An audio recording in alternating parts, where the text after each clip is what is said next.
Boa noite a todos, a graça e a paz do Senhor Jesus. Amém? Queria pedir para vocês abrirem suas Bíblias em Lucas, capítulo 22, verso 7. Enquanto isso, eu vou pedir para a Joyce passar o vídeo da nossa série.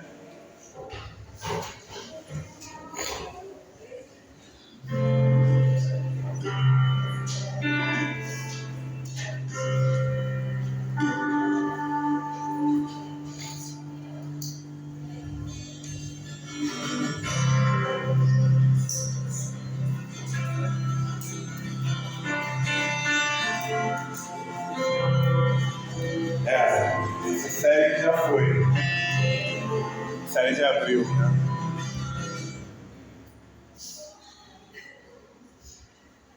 Falhas técnicas.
Coisa boa.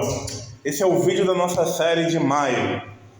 A gente ouviu domingo passado o pastor Edson pregando aqui sobre o acordando, para a gente refletir, né, a valorizar e sobre as coisas corriqueiras da nossa vida e acordar sempre com a esperança de que Deus vai nos dar um dia bom naquele dia. Afinal de contas, a misericórdia do Senhor se renova a cada manhã. E hoje a gente vai falar sobre almoçando, né? Essa série, o intuito dessa série é falar sobre a vida do discípulo em família e também nas coisas do nosso dia a dia. Por isso que a gente vai falar hoje sobre almoçando. Por isso eu quero pedir para você, mais uma vez, abrir lá em Lucas, capítulo 22, verso 7. O Evangelho de Lucas, 22, 7. Você pode acompanhar também, a Joyce está projetando lá para a gente. Diz assim a palavra de Deus. Chegou o dia da festa dos pães sem fermento, quando o cordeiro pascual era sacrificado. Jesus mandou Pedro e João na frente e disse: vão e preparem a refeição da Páscoa para que comamos juntos. Onde o Senhor quer que a preparemos? Perguntaram. Ele respondeu: logo que vocês entrarem em Jerusalém, um homem carregando uma vasilha de água virá ao seu encontro. Sigam-no. Na casa onde ele entrar, digam ao dono: o mestre pergunta onde fica o aposento no qual comerei a refeição da Páscoa com os meus discípulos. Ele os levará a uma sala grande no andar superior, que já estará arrumada. Preparem ali a refeição. Eles foram e encontraram tudo como Jesus tinha dito, e ali prepararam a refeição da Páscoa. Quando chegou a hora, Jesus e seus apóstolos tomaram lugar à mesa. Jesus disse: estava ansioso para comer a refeição da Páscoa com vocês, antes do meu sofrimento. Para a gente fechar, pois eu lhes digo, agora que não voltarei a comê-la, até que ela se cumpra no reino de Deus. Esse é um texto lindo, um texto muito famoso. Eu vou pedir para a Joyce passar uma imagem para a gente ali.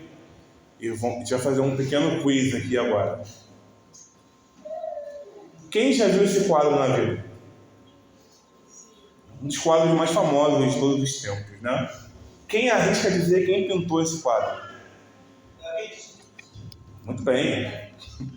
Excelente. Leonardo da Vinci, né? No século XVI, ele pintou esse quadro, que é o quadro da Santa Ceia, que narra exatamente aquilo que a gente acabou de ler na Bíblia, né? Jesus com seus apóstolos, está ali João perto, né? E Pedro também, meio perto, aquele barbudo ali branco, barba branca. E esse quadro retrata a ceia, retrata um momento de intimidade entre Jesus e os seus apóstolos, os seus discípulos. E eles estão à mesa, estavam comendo uma refeição à mesa. Eu sei que hoje em dia é possível a gente comer algo sem estar numa mesa, mas a gente pega algo similar a uma mesa para poder simular, né? Uma almofada, ou a gente tem lá em casa uma mesa que encaixa assim no sofá, né? E de qualquer forma a gente tenta reproduzir a mesa. E eu estou mostrando para vocês um quadro de um pintor do século XVI, retratando algo do século I, e a gente está aqui no século XXI olhando para ele. A gente não está num museu, estamos numa igreja, mas estamos olhando para ele. Em comum, a percepção da mesa. A mesa é uma das coisas mais atemporais e aculturais que existe. Todas as culturas, praticamente, em todos os tempos, têm a perspectiva de que há uma mesa para a gente se alimentar e confraternizar. Isso é uma coisa bem interessante de se observar. Raríssimas coisas são assim, que perduram aí os tempos, as culturas, os povos. A mesa sempre está aí. As mulheres sempre querem comprar a mesa mais bonita possível para suas casas. Lá em casa, a Ione ficou bem irada quando eu peguei a mesa que a gente tinha para ficar no meu home office quando tudo fechou na pandemia e nunca mais saiu. É minha mesa agora. A gente comprou uma outra mesa e ela pegou a mesa e fez o home office dela e também não quer mais ceder a mesa para a gente usar para comer. Rafa e a Duda foram lá em casa e a gente teve que pegar a mesa dela, mas ela a princípio estava meio a contragosto. A gente sempre está pensando em mesas, em tudo quanto é lugar, sempre, seja um restaurante, seja na nossa casa, seja aqui na igreja. Muitas vezes a gente, uma vez por mês, faz aquilo que há de mais importante que a gente pode fazer numa igreja, claro que depois da meditação da palavra e da oração, que é a ceia. Ceiamos junto em memória do Senhor, que é exatamente esse texto que eu acabei de ler. E se a gente pensar, a Bíblia sempre coloca a mesa como um elemento central nas suas histórias. O salmista, Davi, o rei Davi, lá no Salmo 23, um dos textos mais famosos da Bíblia, vai falar que o próprio Deus prepara uma mesa diante de seus inimigos.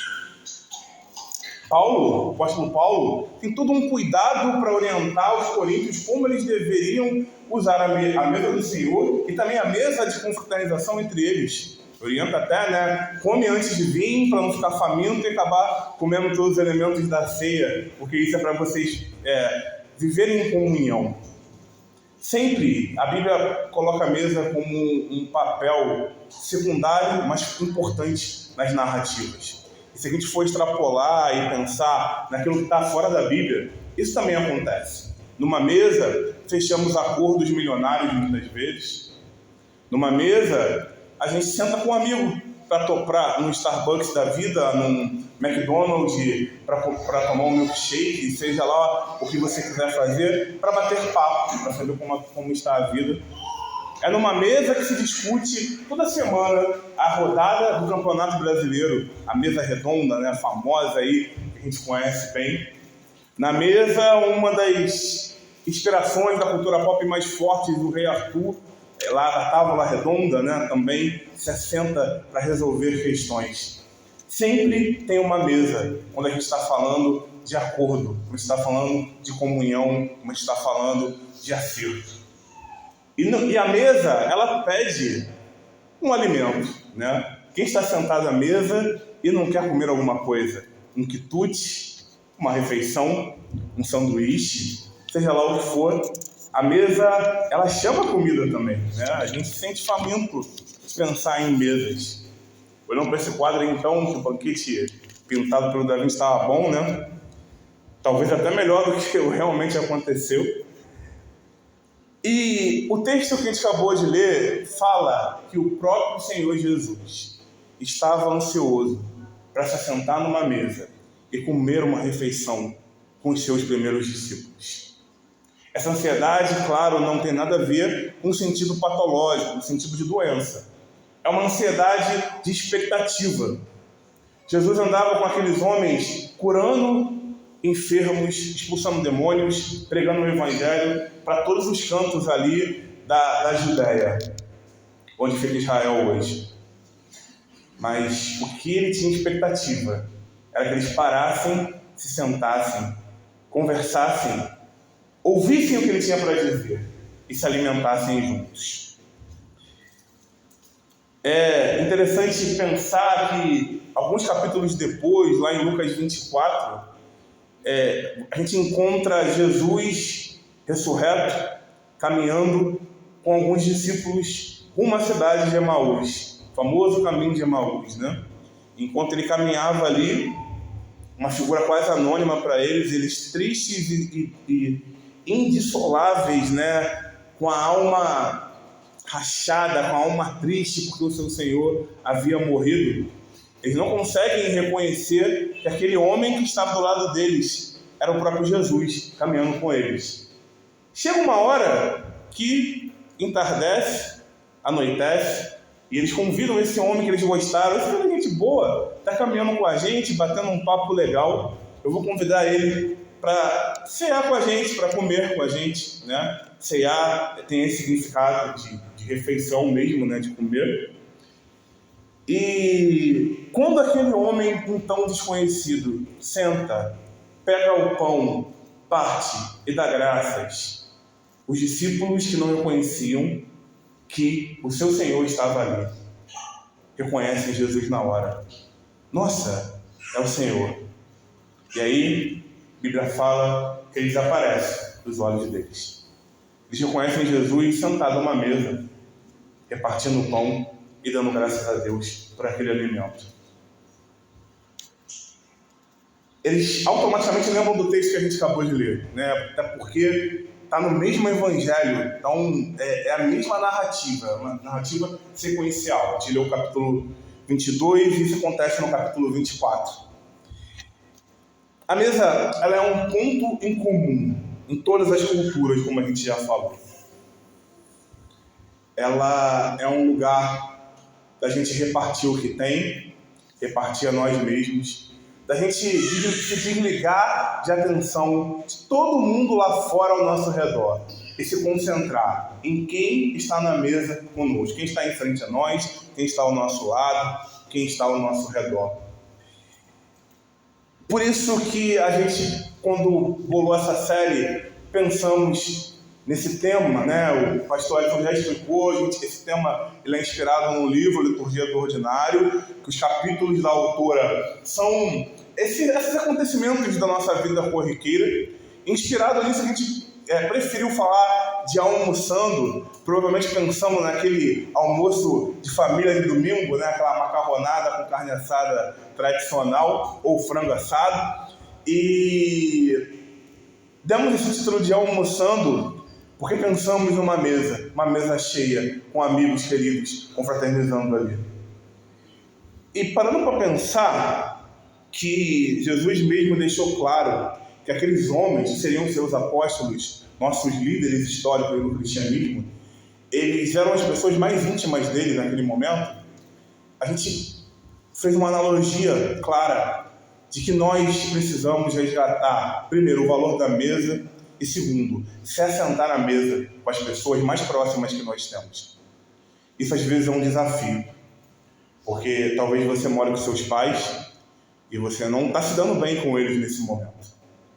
Isso é um desafio porque talvez você more com seu cônjuge e as coisas não estão bem no seu casamento nesse momento. Isso é um desafio porque talvez você sente com seus filhos e o relacionamento entre vocês não está dos melhores nesse momento. Eu não sei da realidade de vida de cada um aqui, sei de alguns dos mais próximos, mas o Senhor sabe. E quando Ele inspirou os pastores para criar essa série, Ele estava pensando em mim que estaria aqui hoje pregando, que iria elaborar esse sermão durante essa semana, mas principalmente em cada um de vocês, na vida de vocês, e como a vida de vocês estaria nesse momento que a gente está pensando sobre mesa. Eu sei que eu estou falando tanto de mesa, eu tenho certeza que vocês se lembraram de momentos que vocês passaram na mesa. Talvez até hoje, né? Estamos no Dia das Mães, né? A gente vindo para cá, a Sônia estava falando que teve o almoço das mães na família dela, né? Lá na casa do Rafael e da Andréia. A gente almoçou num restaurante hoje, comemorando com a Ione e com algumas amigas nossas também, que são mães, né? Com um amigo meu querido que perdeu a sua avó que o criou, que era sua mãe.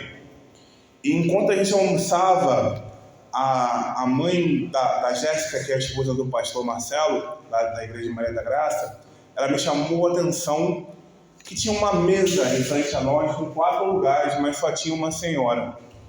E ela me chamou a atenção, falou, olha que triste. Uma moça comendo sozinha, restaurante lotado, as nossas crianças tacando o terror lá, gritando sem parar, né? Eu quase já tampando a cara de vergonha, e tinha uma senhora comendo sozinha. E a partir do momento que a gente estava conversando ali, comendo, tinha alguns policiais comendo no restaurante também, sempre tem esse restaurante que a gente vai, e eles começam a pegar vários buquês de flores e foram entregando para cada uma das mães que estavam ali, né, para as mulheres. E essa moça começou a filmar, ela achou interessante, né? Começou a filmar. Só que eu notei que quando chegou ali perto dela, ele não deu uma rosa para ela, porque ela estava sozinha. Ela não estava com família, não estava com companhia. E eu acredito, pelo que eu lembro, que... Obrigado, meu irmão. Que ela foi a única mulher ali naquele restaurante que não recebeu aquela rosa. Então a mesa pode ser um lugar de sofrimento também, de tristeza, de solidão. Lembrem-se, tinham 12 homens com Jesus ali e um deles era Judas Iscariotes, era um traidor. E mais do que isso, foi na mesa que Jesus revelou que ele era um traidor. Ele fala que teria um traidor e os outros evangelhos vão narrar isso, e Pedro, sempre Pedro, né, a porta-voz da galera, pergunta: quem é esse traidor? E aí ele olha para Judas, dá um pedaço de pão para ele e fala: o que tu tem que fazer, faça logo. E Judas sai da mesa e vai lá trair Jesus. Então às vezes a mesa pode ser uma lembrança triste na nossa vida. Às vezes você é como essa senhora que está se sentando à mesa sozinho para poder fazer a sua refeição. Só que a perspectiva que eu quero trazer nessa noite para a gente é que a gente precisa sim se sentar com a nossa família à mesa, em nome de Jesus, né? Para promover a comunhão. Só que a gente precisa lembrar e pensar no que é a igreja. Eu sou um cara que amo pensar o que é a igreja há muitos anos na minha vida. Quem tiver a oportunidade de ir lá em casa vai perceber que a maior quantidade de livros que eu tenho é de eclesiologia, que é justamente o ramo da teologia que estuda a igreja. Eu gosto de repensar, eu tenho amigos muito íntimos que gostam muito também desse assunto, a gente está sempre trocando ideia sobre o que é uma igreja, como ela deve funcionar, como serão os líderes, os membros e por aí vai. O meu TCC no seminário vai ser sobre isso. E a gente pensa na igreja de muitas formas. Uma instituição poderosa, o povo de Deus, o lugar que é para enviar missionários, o lugar que a gente vai cultuar, o lugar que a gente ama, a nossa segunda casa. Mas basicamente o que Deus começou a pensar ao olhar para a igreja foi de construir uma família para ele. Pare para pensar, como é que nós chamamos Deus? A gente pode chamar ele de Senhor, de Deus, de Rei, de Criador, de Altíssimo. Tem umas orações que é soberano, eterno, glorioso, amoroso, maravilhoso, todos os outros possíveis. Mas no final termina com o quê? Pai. A oração mais famosa e a mais importante que o Senhor nos ensinou é o Pai, que é dele, e por ser dele e nós sermos dele, se tornou nosso. Deus poderia ser chamado daquilo que ele quisesse. Ele é Deus, ele criou todas as coisas. Ele poderia nos chamar de verme e a gente de Supremo Senhor, sei lá. Mas ele escolheu ser chamado de Pai, por cada um daqueles que são filhos dele em Cristo Jesus. E esses filhos estavam assentados à mesa com o irmão mais velho, aquele que é justamente a porta para que a gente seja tornado filho de Deus. A família de Deus está assentada nessa mesa. Os primeiros membros da família de Deus em Cristo Jesus estavam assentados nessa mesa. Não eram branquinhos assim, loiros, porque isso é uma pintura europeia, claro. Eles eram judeus, então é basicamente impossível que eles fossem desse jeito. Mas esse quadro representa muita coisa para a nossa fé. E não satisfeito com isso, Jesus pega esse acontecimento e simplesmente nos manda reproduzir durante todos os séculos, para sempre, até que ele venha. Lembre-se da sequência desse texto. Ele vai falar: esse é o pão que simboliza o meu corpo, e esse é o vinho que simboliza o meu sangue. Fazer isso em memória de mim. E depois disso, todas as gerações de cristãos na história reproduzem isso, como a gente faz aqui todo o primeiro domingo do mês, à noite. A gente se assenta à mesa com o Senhor, como os apóstolos fizeram, porque nós fomos feitos família de Deus. Reparem que o pastor sempre fala: essa mesa não é da Igreja Presbiteriana do Brasil, essa mesa não é de igreja e denominação alguma, essa mesa é da Igreja de Jesus Cristo. Em outras palavras, essa é a mesa que a família celestial, que a família de Deus se assenta. E lembramos por que nós nos tornamos família de Deus. Porque o nosso irmão mais velho deu o seu corpo e o seu sangue, para que todo aquele que nele crê seja feito filho de Deus nele. E ele estava ansioso para isso acontecer. Ele aproveitou a Páscoa judaica, o Peshá, como se fala lá em hebraico.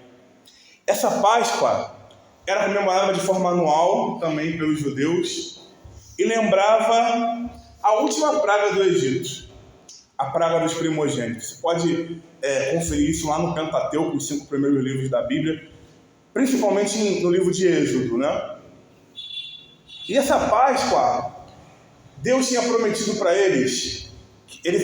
Veio todas as pragas sobre o Egito, porque Faraó não queria liberar o povo de Israel. E a última, Deus tirou de Faraó o grande Deus do coração dele, que era o seu filho mais velho. E para poupar os primogênitos dos israelitas, Deus ordena a Moisés que mande o povo sacrificar cordeiros e pintar, espirrar nos umbrais da porta de todo israelita o sangue daquele cordeiro. E aí você está ouvindo isso, Você conhece o texto bíblico, é óbvia a associação: cordeiro, sangue nos lares. Isso é um espelho para aquilo que havia de vir, que é quando o Cordeiro de Deus definitivo viesse à terra, entregasse sua vida, o seu sangue, espirrado sobre nós, para que nós, como aqueles israelitas, fôssemos poupados da morte. Eles foram poupados da primeira morte, nós somos poupados da segunda morte, da morte eterna. Alguns de nós, até quem sabe, até da primeira também, se Cristo voltar antes da gente morrer. A gente não sabe quando ele vai voltar. E a Páscoa judaica era comemorada todo ano. E aí Jesus escolhe ceiar com os seus primeiros discípulos exatamente na Páscoa, porque ele era o Cordeiro definitivo. Ele era o Cordeiro de Deus que veio tirar do homem, que veio tirar do mundo o seu pecado. E a Páscoa então é ressignificada. tirando os judeus e os estudantes de teologia, no Ocidente, pelo menos, quase ninguém lembra que tem a Páscoa judaica. Porque o nome Páscoa remete totalmente a Jesus, a sua morte, a sua entrega e a sua ressurreição. E Cristo, que é o Messias de Israel, que veio completar a Páscoa perfeita, ele vai se assentar à mesa e nos ensinar.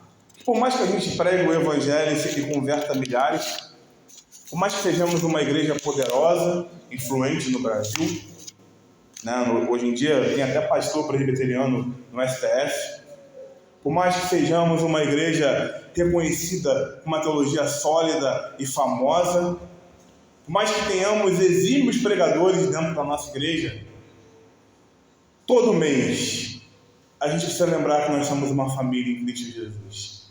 Se assentar a essa mesa e comer do seu corpo e beber do seu sangue. É curioso notar que na antiguidade, por causa da ceia, os cristãos eram extremamente perseguidos pelo Império Romano, porque achavam que os nossos irmãos eram canibais, quando falavam que comiam corpo e bebiam sangue. Era uma acusação muito comum para matar os nossos irmãos lá no Coliseu de Roma, que existe até hoje, né, como ponto turístico, despedaçado por feras ou mortos à espada ou até em cruzes. E eles lutaram tanto pela ceia que eles davam até a vida para que ela continuasse, né? Mesmo o Império tentando fazer com que ela parasse. E se a gente parar para pensar mais ainda, se a igreja é a família de Deus, se a igreja é a grande família de Deus, e nós temos uma família, né, e vale lembrar que lá em Gênesis é muito claro quem criou a família. Não foi o Estado, não foi o Facebook, o Instagram, o Twitter, não foi nenhum político. Quem criou a família foi o próprio Deus, Criador e poderoso de todas as coisas. Quando ele criou Adão e Eva e deu a ordem para que eles se multiplicassem. Então ninguém tem poder de ressignificar o que é uma família a não ser o próprio Criador. E se o povo de Deus é a sua família, antes Israel e hoje a igreja, é a grande família de Deus, se você é um cristão e compõe uma família, ela precisa funcionar como uma mini igreja também. Por isso a importância da gente resgatar o valor da mesa. É claro que eu não estou dizendo que você saia ceando com a sua família em casa, não é isso que eu estou dizendo. Mas cada momento que você tiver para se assentar com a sua família e ter uma refeição, nós devemos nos desligar de todo o resto. Desligar o celular, ou botar lá, sei lá, no silencioso, na privada, no micro-ondas. Desligar, de preferência, até a TV. Ouvir, ser ouvido, abrir o nosso coração, compartilhar o que o Senhor tem feito através do Evangelho em nós, compartilhar as nossas falhas e pecados. Porque está evidente nas Escrituras que quanto mais íntimo de alguém nós sejamos, mais intimidade a gente deve ter. E o curioso de pensar na mesa é que quanto menos pessoas estiverem na mesa, mais íntimo será aquele contato, né? Você está sozinho com alguém, é uma intimidade gigante. Quando tem um pequeno grupo de pessoas, também dá para ter uma intimidade grande. Quando for aquela mesona, como a gente estava hoje lá no almoço do Dia das Mães, dá para você ter mais intimidade com quem está perto de você. Né? Tem até alguns filmes, os Estados Unidos tem isso, né? De você fazer rodízio na mesa para poder estar confraternizando com todo mundo que está ali, quando é uma mesa grande. E parando para pensar nessa perspectiva de que a família cristã é uma pequena igreja para o Senhor e que a igreja é a grande família dele, a gente começa a pensar sobre comunhão, sobre intimidade, começa a comparar com a nossa vida, como ela está em relação à família.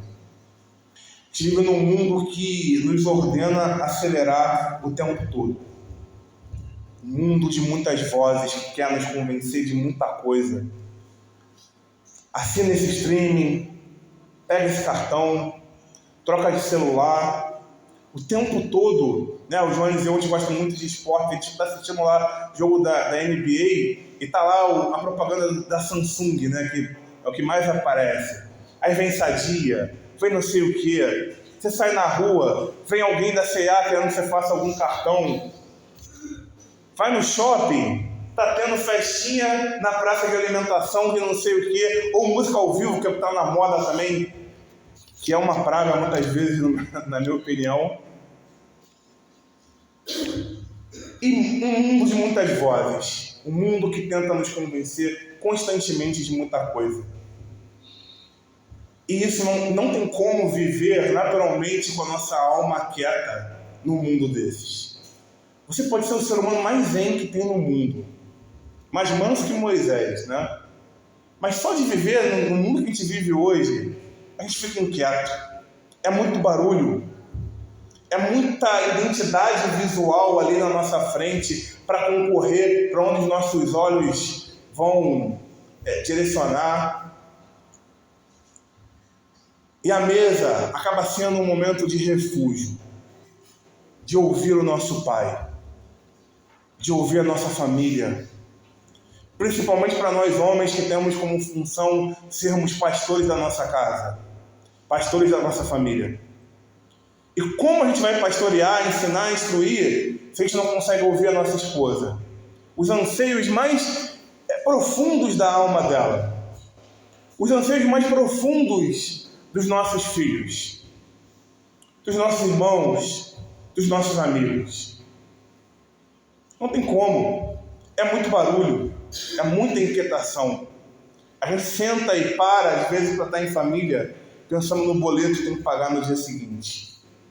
Senta e para, pensando na nossa família, pensando no trabalho que tem que entregar da faculdade. Eu estou falando isso, eu estou apoiando também. Quantas vezes eu ouço o Senhor falar, você não me ouve? Muitas vezes, não é pouco. Só que, para viver o Evangelho, é necessário quietude. A gente vai viajar amanhã para o retiro de pastores e é uma coisa que eu fico ansioso, igual Jesus estava lá com a ceia, né, na expectativa. Porque é uma hora que eu tenho para parar, uma semana praticamente que eu tenho para parar e ter um intensivão com Deus. Inclusive, a gente é obrigado a não falar mais nada depois das 10 horas da noite, né? Que é o momento do silêncio. E como a minha alma grita quando eu estou em silêncio. E aí eu consigo entender até o que está acontecendo dentro de mim. Porque no dia a dia não tem como. Eu gostava muito de ler os quadrinhos do Homem-Aranha quando eu era criança. E é muito louco, ele está sempre pendurado em algum lugar em Nova York. Nova York já é a cidade mais barulhenta do mundo que tem. E aquele bendito boneco em movimento o tempo todo, sabe? E tu fica meio zureta até. E a nossa vida, ela virou isso, cara, na pós-modernidade.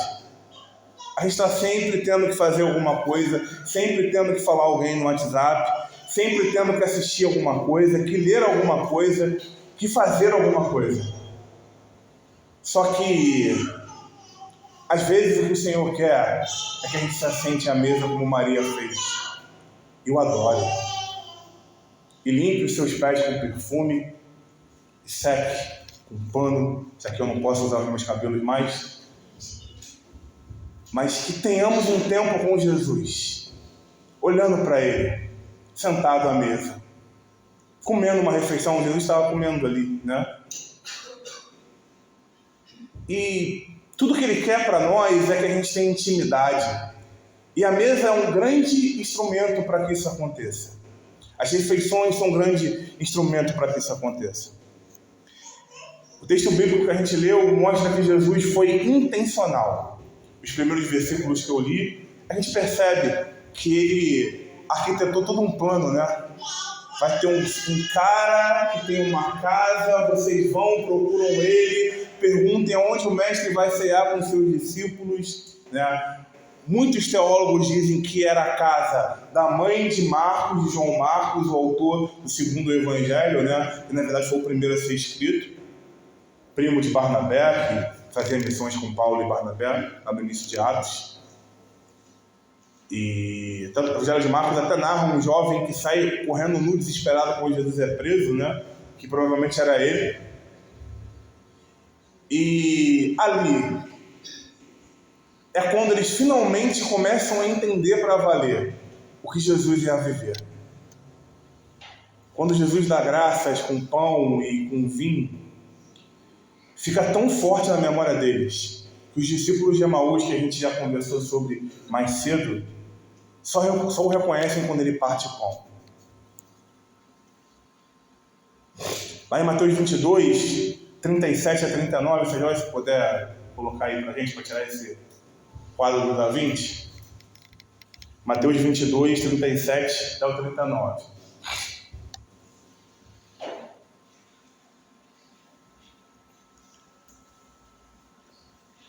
Jesus está ensinando o que é o resumo de todo o Antigo Testamento.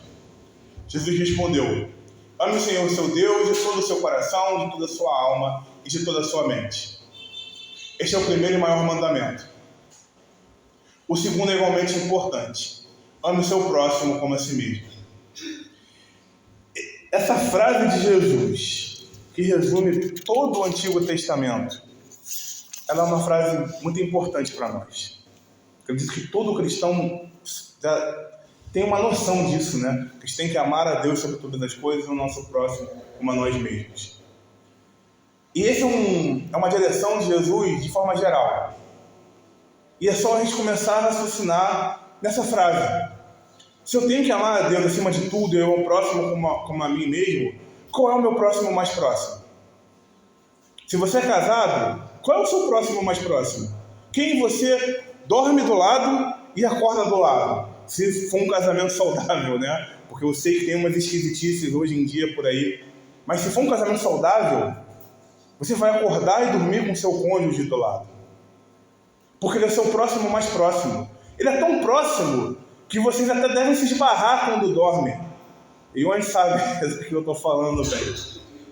Às vezes ela dorme com a perna em cima, eu acordo com a perna dela em cima de mim, o travesseiro dela na minha cara. Porque ela é minha próxima mais próxima. A gente está tão próximo que dorme e acorda juntos. Martim Lutero, o reformador, ele dizia que ele aprendeu mais sobre a teologia e sobre o Evangelho, casado com a Catarina Vambora, do que em todos os anos que ele era um monge agostiniano. O cara era um monge. Alguém que foi separado para morar numa montanha e viver para estudar as Escrituras sem parar. E ele fala que ele aprendeu os ensinamentos de Jesus, o Evangelho, muito mais casado. E aí eu não estou falando só das coisas bonitinhas, né? Beautiful people. Eu estou falando aqui de perdão, de arrependimento, de controlar a raiva e, claro, também das coisas boas, de amor, de unidade, de comunhão, de entrega, de testemunhar a própria vida.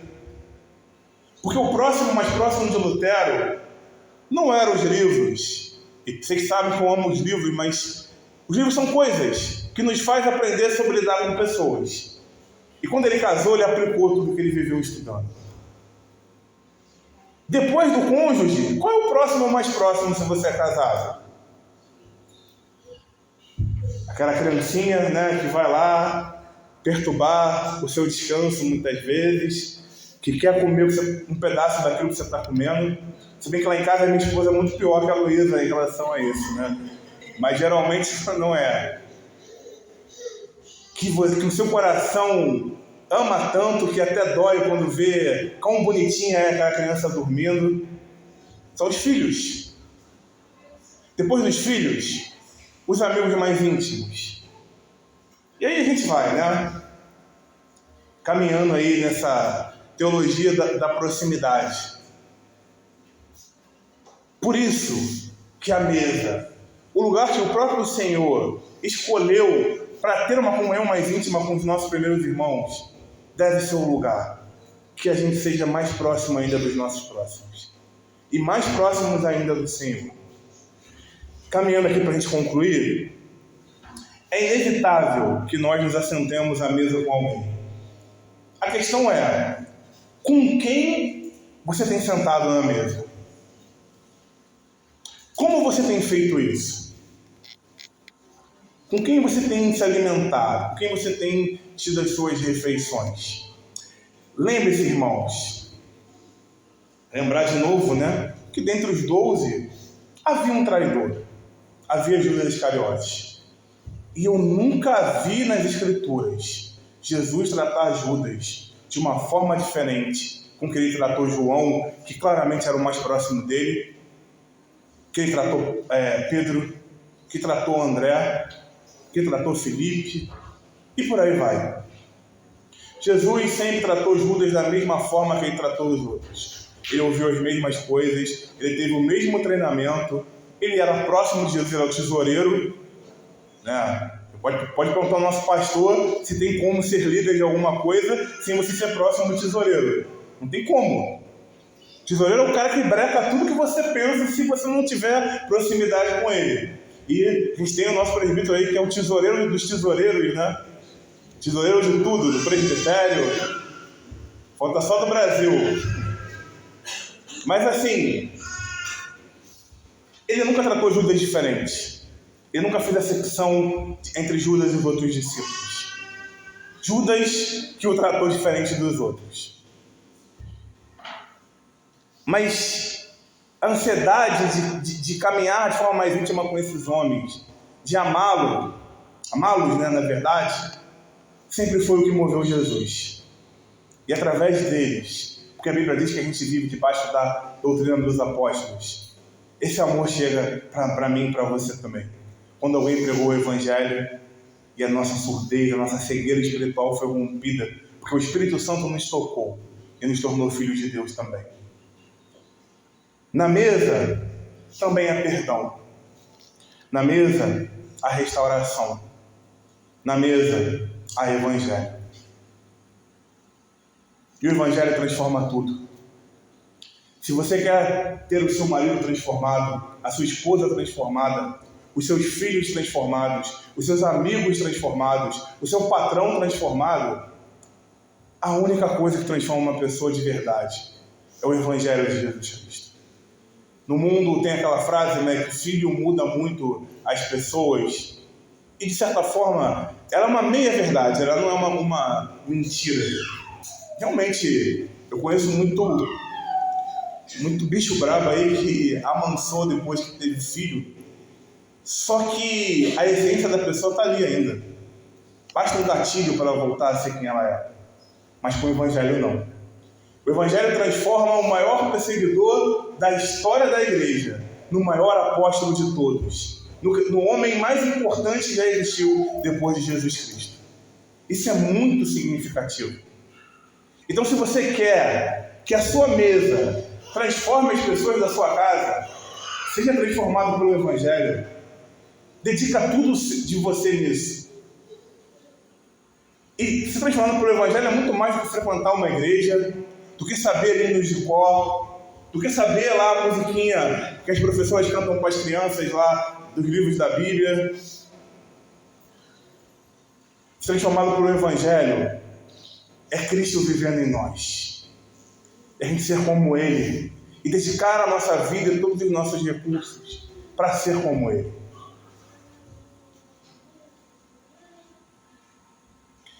Que as transformações do Evangelho comecem em você. O Evangelho é uma coisa contagiante. É como o rio de águas vivas que Jesus fala. Já viram água, uma inundação, que nada para a água. Ela entra nos buracos mais menores que tiverem ali e nos maiores também. E ela sai levando tudo. O Evangelho é isso.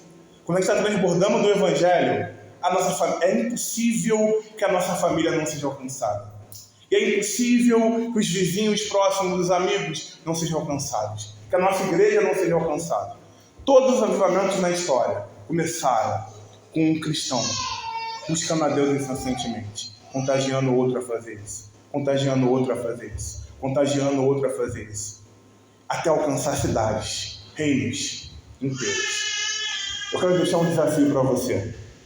Nessa semana, cozinhe algo para alguém ou pague uma refeição para essa pessoa que você ama, né? Claro. Convide essa pessoa a se sentar à mesa com você e tenha uma conversa intencional sobre o Evangelho com ela. Compartilhe como foi essa experiência com quem discipula você ou com o pastor da nossa igreja. Deixar esse desafio para você, quebrar as barreiras aí que te impedem. E agora eu vou pedir para você fechar seus olhos para a gente orar. Em seguida, nosso pastor vai vir aqui para terminar o nosso culto. Pai Celeste, obrigado, Senhor, porque Tu és o Criador de todas as coisas, mas Tu és o único Deus que um homem é capaz de professar, que se aproxima de nós. Ah, Senhor, ai de nós se o Senhor não se chegasse a nós. Ai de nós, Senhor, se o Senhor não tivesse nos escolhido primeiro, não tivesse nos amado primeiro, Senhor. Estaríamos perdidos, criando outros deuses para adorar, adorando a nós mesmos, as coisas que temos, ou até mesmo as pessoas que aparecem na nossa vida, Senhor. Mas Tu nos amou primeiro. Tu escolheu ter intimidade profunda com cada um de nós, se realmente fomos feitos Teus filhos em Cristo Jesus. Obrigado, Senhor, porque a intimidade que Tu gerou em nós, ela não é só para nós, ela transborda, Senhor, e faz com que tantos, Senhor, passem a ter intimidade contigo também.